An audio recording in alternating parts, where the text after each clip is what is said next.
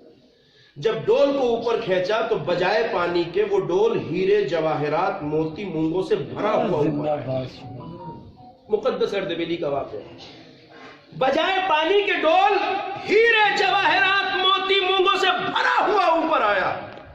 مقدس اردبیلی نے اس بھرے ہوئے موتیوں سے دیکھا اس ڈول کو اور مسکرائے اور یہ کہہ کے واپس پلٹ دیا کنویں میں کہ مجھے اس وقت وضو کے لیے پانی چاہیے۔ ایک صلوات پڑھیے بر محمد و آل محمد۔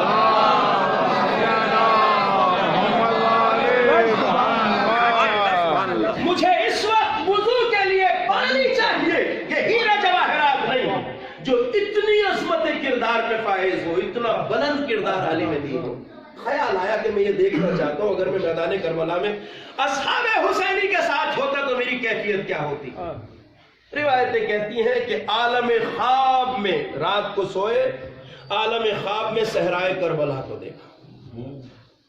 دیکھا، ایک طرف یزیدی فوجیں ہیں، ایک طرف اصحاب حسین کھڑے ہیں، 72 کی صف، حسین کے اصحاب، تیروں کی بارش۔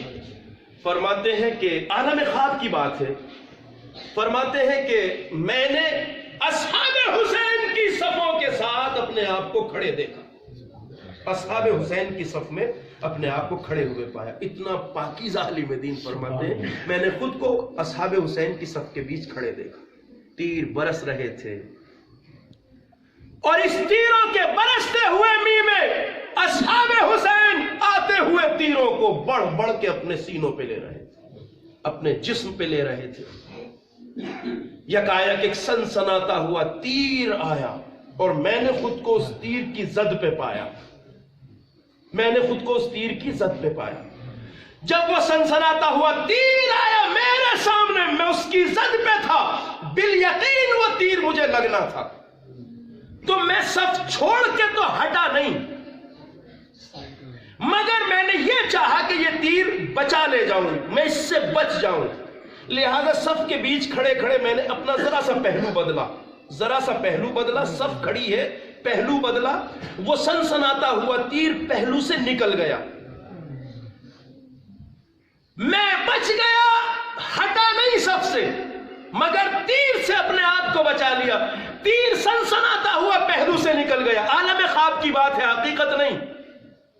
فرماتے ہیں تیر تو نکل گیا، مگر جیسے ہی میں نے پیچھے پلٹ کے دیکھا تو کیا دیکھتا ہوں، وہ تیر مولا کے پہلو میں پیچھے ہے، وہ تیر آقا کے پہلو میں پیوست ہے۔ میں تڑپ کے اٹھا، سر و سینہ پیٹا، ہاتھ سر پہ ڈال کے کہا، اے کربلا کے شہیدوں، آپ پر میرا سلام ہو، ہم جیسے افراد آپ کی برابری کا تصور نہیں کر سکتے۔ ایسے پاکیزہ حسین کے اصحاب تھے میدان کربلا میں، اور یہی تو وجہ ہے کہ حسین ابن علی نے تاریخ کو یہ بتایا۔ میں نے شاید گزشتہ بیان میں یہ بات آپ سے کہی تھی کہ سید الشہداء اگر کربلا کے میدان میں فوجیں لانا چاہتے تو لا سکتے تھے، مگر حسین نے کربلا کی جنگ کو لشکروں کی جنگ نہیں بنایا، بلکہ لشکروں کے مقابلے میں کرداروں کی جنگ بنایا۔ 72 کردار حسین نے رکھے تاریخ کے سامنے، اسی لیے کہ اگر کربلا لشکروں کی جنگ ہوتی تو نتیجہ بھی وہی ہوتا جو لشکروں کی جنگ کا ہوتا ہے، مگر کربلا نتیجے کے اعتبار سے منفرد ہے۔ حسین ابن علی، اب میں ذرا اپنے جوانوں کو یہ بات، چونکہ ذہن میں بات گنجلک نہ ہو جائے اس لیے وضاحت کر دیتا ہوں، اگر حسین لشکر لانا چاہتے تو لا سکتے۔ کبھی بھی آپ میرے بچے اور جوان یہ نہ سوچئے گا کبھی کہ حسین اس لاکھوں کے لشکر کے مقابل میں فوج نہیں لا سکتے تھے، وہ 72 ہی آئے آقا کے ساتھ، 72 آئے نہیں، 72 کو بس حسین لائے۔ توجہ فرمائیے گا، وگرنہ آنے والے بہت تھے، آ سکتے تھے حسین کے ساتھ۔ اگر تاریخ کا گہرائی سے جائزہ لیا جائے تو یہ سچائی ہے کہ بہت سے لوگ حسین کا ساتھ دینے کے لیے آ رہے تھے۔ کیوں؟ اس لیے کہ حسین کھڑے ہوئے تھے یزید کے خلاف، اور عام مسلمان بخوبی یہ جانتا تھا، ابھی اتنا احترام اولاد فاطمہ کا تھا، اولاد رسول اللہ کا سماج میں، کہ امت یہ فیصلہ آسانی سے کر سکتی تھی کہ کہاں ہندے جگر خارا کا نجس خون اور کہاں فاطمہ کا لال حسین، کہاں ابو سفیان کی نجس اولاد، کہاں علی مرتضیٰ کا بیٹا. تو وہ یہ فیصلہ آسانی سے کر سکتے تھے کہ حسین کا ساتھ دینا چاہیے. بہت سے لوگ حسین کا ساتھ دینے کے لیے آئے. مدینے سے حسین چلے، مکہ میں رکے. مکہ میں قیام کے دوران ساری امت جان چکی تھی کہ حسین نے یزید کے خلاف قیام کیا، خروج کیا. اس لیے بہت سے قبیلوں کے لوگ حسین کا ساتھ دینے کے لیے آ رہے تھے. تاریخ میں اس کا ذکر ہے. مگر ان کا خیال حسین کے قیام کے بارے میں یہ تھا کہ حسین نے قیام اس لیے کیا ہے کہ یزید کو مسند حکومت سے اتار دیں گے، خود حکومت ہاتھ میں لیں گے. اور یہ بڑی اچھی بات ہے. بھائی وہ نجس انسان حکومت کرے یا فرزند رسول حسین حکومت کرے، اچھی بات. یہ بہت اچھا ہے کہ حسین حکومت کرے. تو بہت سے لوگ اس خیال سے آ رہے تھے کہ حسین حکومت کرنے جا رہے ہیں، اور یہ حسین کے ساتھ آئے. اسنائے راہ میں آتے رہے جاتے رہے لوگ، نہ جانے کتنے آئے کتنے چلے گئے. کیوں گئے؟ اب ایک یہاں رک کر میں ایک جملہ صرف کروں گا، اس کی قدر کر لیجئے گا، ذہنوں میں محفوظ کر لیجئے گا. آل محمد علیہ السلام عظیم ہستیاں ہیں. یہ جو آئے تھے حسین کا ساتھ دینے، جس سوچ کے ساتھ آئے تھے، اگر حسین چاہتے تو یہ اسی سوچ کے ساتھ سب کربلا تک آ جاتے، اور ایک بڑی تعداد ہوتی. یزید کے مقابلے میں بڑی تعداد ہو سکتی تھی. مگر یہ کیوں نہیں آئے؟ اس کی وجہ یہ ہے کہ حسین ابن علی نے اثناء راہ میں، راستے میں جگہ جگہ رک کر ٹھہر ٹھہر کر ان آنے والوں کے سامنے خطبے بیان کیے، خطبے، تقریریں کی، اور اس میں واضح لفظوں میں بتایا کہ ہم حکومت ہتھیانے کے لیے نہیں جا رہے ہیں، ہم اقتدار حاصل کرنے کے لیے نہیں جا رہے ہیں. میرے ساتھ وہ آئے جس میں سر کٹانے کی جرت ہو، میرے ساتھ وہ آئے جس میں دھن لٹانے کی ہمت ہو. اس لیے کہ ہم کربلا جا رہے ہیں. ہم کہاں؟ کربلا جا رہے ہیں. انہوں نے جب دیکھا کہ حسین حکومت ہتھیانے نہیں جا رہے، قربانیوں کے لیے جا رہے ہیں، تو بہت سو نے اپنا راستہ حسین سے الگ کر لیا. اب اسی مقام پہ ایک جملہ آپ کے سماعت کے حوالے کر رہا ہوں. حسین نہ بتاتے ہی نہیں اور اسی خیال کے ساتھ یہ آ جاتے کربلا تک، تو ایک بڑی لشکر ہو جاتا یا نہیں؟ مگر اب سمجھیے کردار آل محمد کی پاکیزگی اور بلندی. آل محمد کے کردار کا مقابلہ کوئی نہیں کر سکتا انسانی تاریخ میں، اس لیے کہ جس بلندی پہ وہ ہیں. کمال کردار آل محمد کا کیا ہے؟ ایک جملے میں عرض کر رہا ہوں. حسین نہ بتاتے تو یہ کربلا تک آ سکتے تھے، مگر بتایا اس لیے کہ آل محمد کا کردار کا کمال یہ ہے کہ وہ کسی کی جہالت اور نادانی سے فائدہ نہیں اٹھاتے. سبحان اللہ، سبحان اللہ. میں نے بات کہہ دی ہے، جملہ آپ کے ذہن میں. نہ بتاتے تو سب آ جاتے، مگر آل محمد کسی کی نادانی سے فائدہ نہیں اٹھاتے. اس لیے تقریر کر کے بتا دیا کہ ہم حکومت ہتھیانے نہیں بلکہ قربانیاں پیش کریں. سبحان اللہ، سبحان اللہ.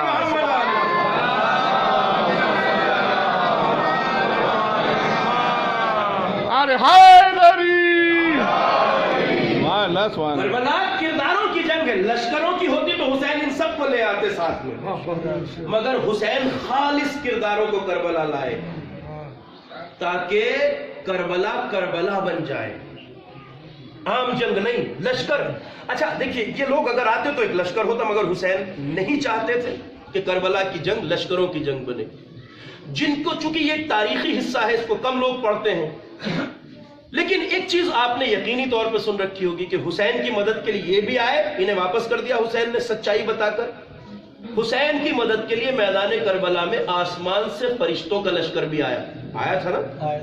ملائکہ آسمان سے آئے حسین کی مدد کے لیے، جیسے نانا کی مدد کے لیے بدر اور احد میں آئے تھے، حسین کی مدد کے لیے کربلا میں آیا. آقا ہم نصرت کے لیے آئے ہیں، لشکر آیا ملائکہ کا. مگر حسین ابن علی نے ملائکہ کے اس لشکر کو واپس بھیج دیا. کیوں؟ اس لیے کہ حسین کربلا کو لشکروں کی جنگ نہیں بنا. کیا بات ہے، زندہ باد. واہ واہ. اگر فوج جمع کرنی ہوتی تو انسان نہ صحیح ملائکہ روک لیتے حسین، مگر واپس بھیج دیا. اور جنہوں نے یہ سن رکھا ہے کہ ملائکہ کا لشکر آیا تھا، انہوں نے یہ بھی سن رکھا ہے کہ کربلا میں حسین کی مدد کے لیے جنوں کا لشکر بھی آیا. جنوں کا لشکر، جن کا سردار کون تھا؟ جعفر دین. مشہور ہے نا، جعفر جن لشکر جرار لے کے آیا. جنوں کا سورما تھا جعفر جن، لشکر جرار لے کے آیا. آقا مدد کے لیے آئے ہیں کہ جعفر واپس چلے جاؤ. جنوں کے لشکر کو بھی واپس کر دیا. حسین نے نہ انسانوں کو کربلا تک لائے لشکر کی شکل میں، نہ ملائکہ کا لشکر، نہ جنوں کا لشکر، کیونکہ حسین کربلا کو لشکروں کی جنگ نہیں بنا رہا. کیا بات ہے، سبحان حسین کربلا کو لشکروں کے مقابلے میں کرداروں کی جنگ بنانا چاہتا سبحان اللہ سبحان اللہ.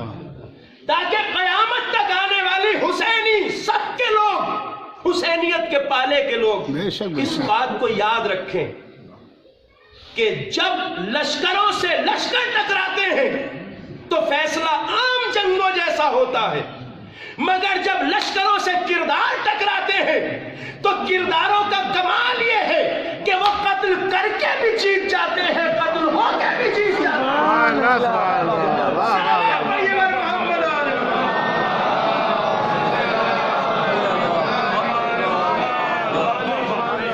کردار قتل کر دے تب بھی جیتتا ہے، قتل ہو جائے تب بھی جیتتا ہے. کردار کو شکست نہیں ہوتی، کردار ہارتا نہیں ہے. بڑا قابل غور نہیں ہے یہ بات؟ ذرا سا میں آپ کے ذہنوں کو متوجہ کر دوں اس بات کی طرف. قابل غور نہیں ہے بات؟ جس حسین نے عام انسانوں کو کربلا تک آنے نہیں دیا، جس حسین نے جنوں کے لشکر کو واپس کر دیا، جس حسین نے ملائکہ کے لشکر کو واپس کر دیا، وہ حسین صحرائے کربلا میں نرغہ آدھا میں جب گھر جاتا ہے تو قریب کے شہر کوفہ ایک خط لکھتا ہے. کسے؟ اپنے بچپن کے دوست حبیب سبحان اللہ سبحان اللہ. بے شک. سبحان اللہ. جناب ابھی جناب حبیب ابن مظہر بچپن کا دوست ہے. اللہ اکبر. تاریخ نے جو کیفیت لکھی آپ کے ذہن متوجہ ہو گئے. ان زندہ اور بیدار سماعتوں کا میں شکر گزار ہوں. مضمون بھی بڑا مختصر تھا. حبیب، یہ خط حسین غریب کی طرف سے ہے، رجل فقیہ حبیب ابن مظہر. حبیب، ہم کربلا میں نرغہ آدھا میں گھر گئے ہیں اور جتنی جلدی ہو سکے ہماری مدد کو آؤ. عصر عاشور تک آ گئے ورنہ پھر عصر قیامت ملاقات ہو. ہوئے ہوئے. کون ہے حبیب؟ اتنا بوڑھا جس کی کمر جھکی ہوئی، جس کی بھویں لٹک چکی ہے آنکھوں کے اوپر. اتنے بوڑھے کو بلا رہے ہیں، جنوں کو نہیں روک رہے ہیں، ملائکہ کو نہیں روک رہے ہیں، حبیب کو بلا رہے ہیں. راز ہے اس میں نا. حسین حبیب کو لشکر اور فوج کی تعداد بڑھانے کے لیے نہیں بلا رہے. حسین حبیب کو اس لیے بلا رہے تھے کہ حسین کربلا میں ایک اور کردار کا اضافہ کرنا چاہتے ہیں. ذرا سا اس بات کی طرف دھیان رکھیے. حسین کے لشکر سے اور یزید کے لشکر کا جو تقابل ہے، 2 محرم سے 9 محرم تک کربلا میں یزیدی لشکر جو آیا وہ لاکھوں کی تعداد میں تھا.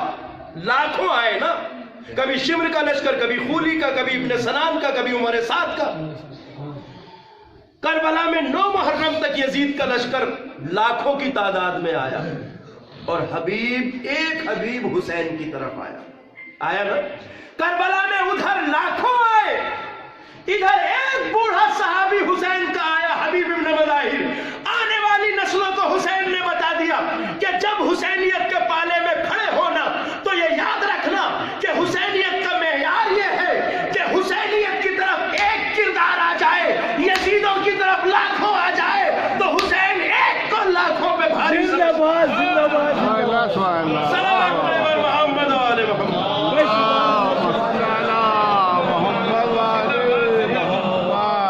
حسین ایک کو لاکھوں پہ بھاری سمجھتا ہے. سبحان اللہ. اور یہ حبیب ابن مظاہر کے آنے نے طے کر دیا کہ حسین کرداروں کو لے کے آئے تھے میدان میں. بے شک بے شک. چونکہ لشکر جب ٹکراتے ہیں عزیزوں اور بزرگوں تو نتیجہ بس ایک ہی ہوتا ہے، اور وہ یہ نتیجہ ہوتا ہے کہ جو لشکر قتل ہو جائے وہ ہار جاتا ہے، بے شک اور جو لشکر قتل کر دے وہ جیت جاتا ہے۔ مگر کربلا میں نتیجہ برعکس نکلا نا، یہاں جیتے وہ جن کے گلے کاٹ دیے گئے، ہارے وہ جو میدان سے زندہ واپس گئے۔ اس لیے کہ کرداروں کو شکست نہیں ہوتی۔ پاکیزہ ترین اصحاب حسین کے آئے کربلا کے میدان۔ کربلا ہو گئی، دین زندہ ہو گیا، شریعت زندہ ہو گئی، قوانین شریعت کو خون حسین نے خون تازہ دے دیا۔ مگر آسان نہیں تھا عزادارو حسین کا یہ اقدام، بڑی قربانیاں ہیں اس کے پیچھے۔ سب سے بڑی قربانی تو یہ ہے حسین کی کہ جو حسین اپنے نانا کے شہر میں آرام کی زندگی گزار رہے تھے، اس حسین کو اپنے نانا کا مدینہ چھوڑا۔ آج 28 رجب ہے عزادارو، سفر سید الشہداء کی تاریخ، حسین کو نانا کا مدینہ چھوڑنا پڑا۔ سوچئے وہ شہر جس میں حسین کا بچپن گزرا، وہ شہر جس کی گلیوں میں حسین اپنے بھائی حسن کے ساتھ کھیلا، وہ شہر جس کی گلیوں سے یادیں وابستہ ہوں، وہ شہر جس کی شاہراہوں پہ حسین اپنی ماں کی گود میں چلے ہوں، وہ شہر جس میں حسین اپنے نانا کی پشت پر بیٹھ کر سواری کیے ہوں، اس شہر کو چھوڑنا آسان بات نہیں تھی حسین۔ سوال بیعت کیا گیا حسین سے، اور حسین نے کہا ولید اتنے بڑے فیصلے رات کے سناٹے میں نہیں ہوئے، کل دن کے اجالے میں ہم بتائیں گے ہمیں بیعت کرنی ہے یا نہیں کرنی۔ بات حسین ابن علی نے بہت واضح کہی تھی، اس لیے ولید نے کہا ٹھیک ہے یا ابا عبداللہ آپ جائیے، اب تو رات ہے، کل بتا دیجئے گا۔ جیسے ہی حسین مڑے، ایک گوشے سے آواز آئی ایک ملعون کی، مروان ابن حکم۔ کہا ولید اگر حسین اس وقت چلے گئے تو پھر ہاتھ نہ آئیں گے، لہٰذا یا تو ابھی بیعت لے یا سر کاٹ لے۔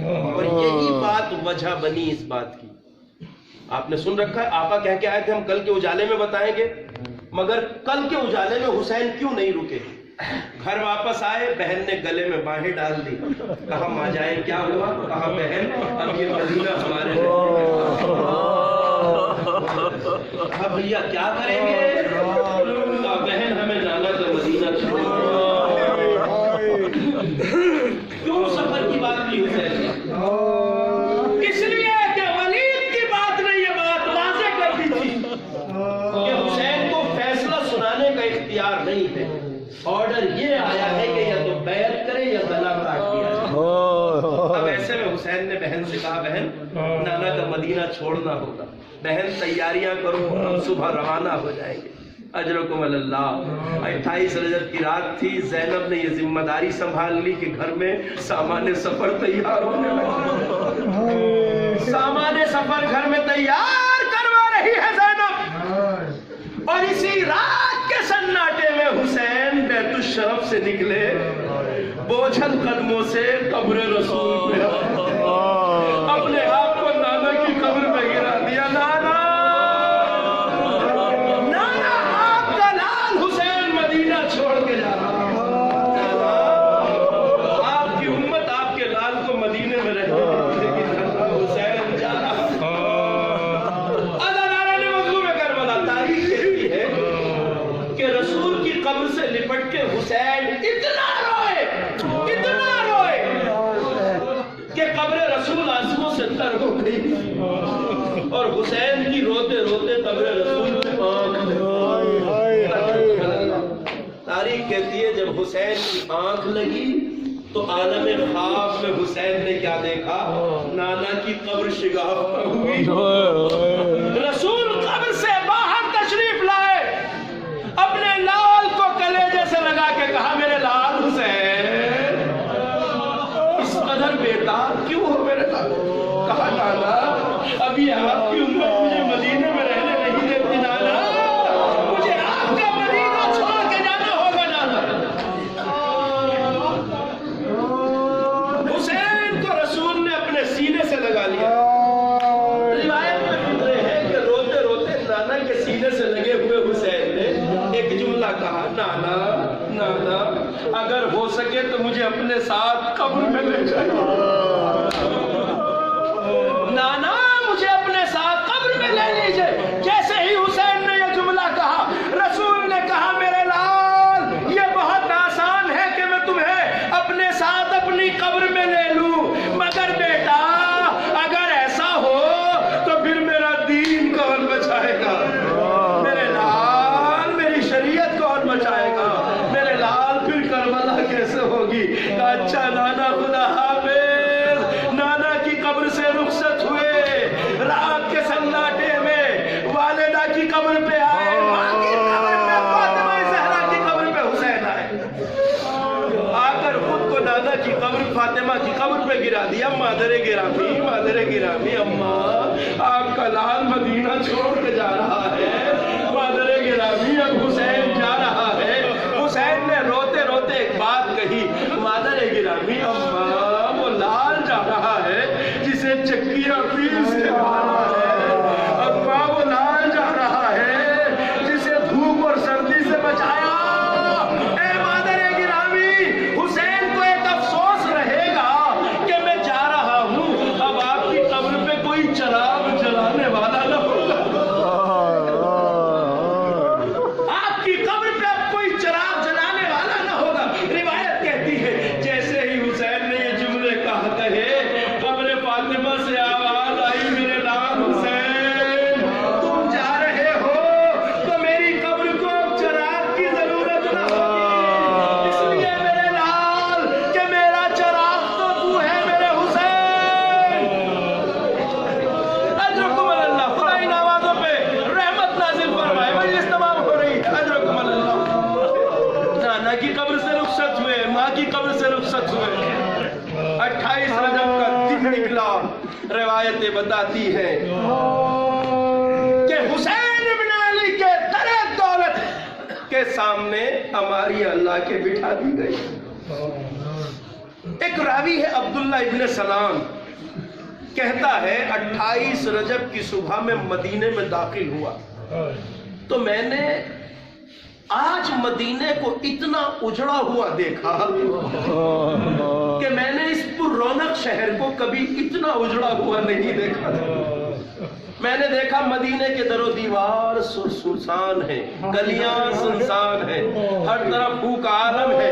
مجھے مدینہ جیسے بھرے پورے شہر میں کوئی نظر نہیں آیا، گلیوں میں ہر طرف سناٹا ہے، خاموشی ہے، کوئی دکھائی نہیں دیتا۔ میں نے اس شہر کو اتنا اجڑا ہوا کبھی نہیں دیکھا تھا۔ میں گلیوں سے گزر رہا تھا، یکایک دوڑتے ہوئے ایک شخص کو جاتے دیکھا۔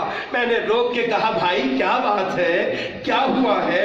آج یہ مدینہ اتنا اجڑا ہوا کیوں ہے؟ یہ مدینہ اتنا اجڑا ہوا کیوں ہے؟ اس نے مجھے حیرت سے دیکھا، کہا بھائی لگتا ہے مسافر ہو؟ کہا ہاں میں مسافر ہوں، کیا بات ہے؟ کہا یہی وجہ ہے کہ تجھے خبر نہیں یہ مدینہ کیوں نہ اجڑے، اس لیے کہ آج جانے مدینہ مدینہ چھوڑ کے جا رہا۔ کہا کیا ہوا؟ کہا آج حسین نانا کا مدینہ چھوڑ کے جا رہا۔ مدینہ اس لیے سنسان ہے کہ حسین مدینہ چھوڑ کے جا رہے، وہ کہتا ہے کہ میں نے وہیں سے محلہ بنی ہاشم کا رخ کیا۔ اجرکم اللہ۔ کہتا ہے جب میں محلہ بنی ہاشم میں پہنچا تو میں نے حسین کے دروازے پر محملوں کو دیکھا، سواریاں سب بسب ہیں، اور حسین اپنے بیت الشرف کے دروازے پر ایک کرسی پر تشریف فرما، جوانان بنی ہاشم حسین کے پیچھے ہاتھ باندھے کھڑے ہیں، سارا مدینہ حسین کے گھر کے اطراف میں جمع ہے، چھتوں پہ عورتیں ہیں، گلیوں میں بچے اور بوڑھے، مدینہ کے زن و مرد سب جمع ہیں، اور حسین سفر کی تیاریوں میں ہیں۔ یکایک اسی اثنا میں نے یہ دیکھا کہ بیت الشرف سے ایک بی بی باہر آئی، جیسے ہی گھر سے باہر قدم رکھا سیدانیاں سوار ہو رہی تھی، ایک بی بی نے جیسے ہی قدم رکھا تو میں نے دیکھا ایک چاند سے چہرے والا جوان آگے بڑھا، بی بی کا بازو پکڑا، محفل تک لے گیا، سوار کیا،